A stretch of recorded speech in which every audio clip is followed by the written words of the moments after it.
Bonjour à tous. L'un de vos salariés est candidat aux élections municipales.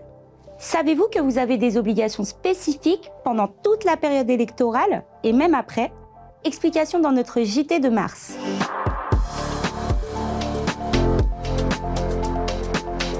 Pendant la campagne, un salarié bénéficie d'un droit à absence. L'employeur doit lui accorder le temps nécessaire pour participer à sa campagne dans la limite de 20 jours ouvrables. Pour en bénéficier, le salarié doit adresser une demande au moins 24 heures avant chaque absence et chaque absence doit être d'une demi-journée minimum. Ces absences peuvent être déduites des congés payés à la demande du salarié.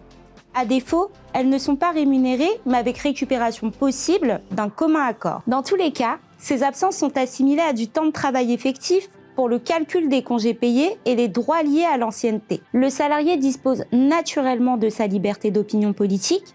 Ainsi, l'employeur ne peut pas interdire son engagement politique, restreindre sa liberté d'expression sans justification liée à son poste.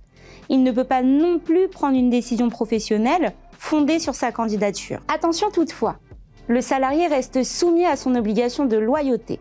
Le licenciement a ainsi été jugé justifié lorsque le salarié fait de la propagande politique dans l'entreprise, utilise du matériel professionnel pour sa campagne et lorsqu'il abandonne son poste pour distribuer des tracts. Son engagement ne doit pas perturber l'exécution de son travail. Si il est élu conseiller municipal et qu'il poursuit son activité salariée, il peut bénéficier d'autorisation d'absence pour participer aux réunions et séances. Il dispose également d'un crédit d'heures pour administrer la commune. Le salarié doit, dans ce cas, informer son employeur par écrit dès qu'il connaît la date et la durée des absences envisagées. Il doit aussi informer l'employeur de la durée du crédit d'heures à laquelle il a encore droit au titre du trimestre en cours. Ces absences ne sont pas obligatoirement rémunérées.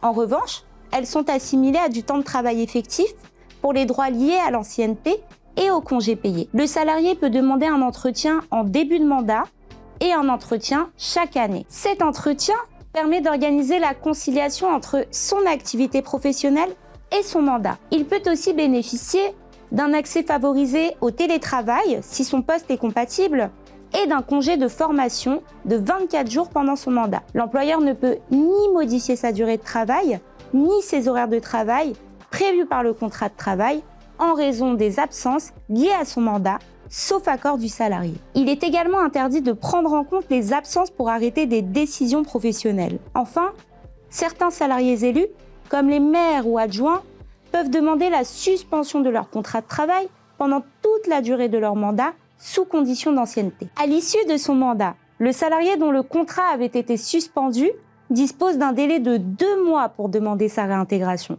L'employeur a ensuite 2 mois à partir de cette demande pour le réintégrer dans son emploi précédent ou dans un emploi analogue avec une rémunération équivalente. Il bénéficie également des avantages acquis par les salariés de sa catégorie pendant son absence. Nos conseils.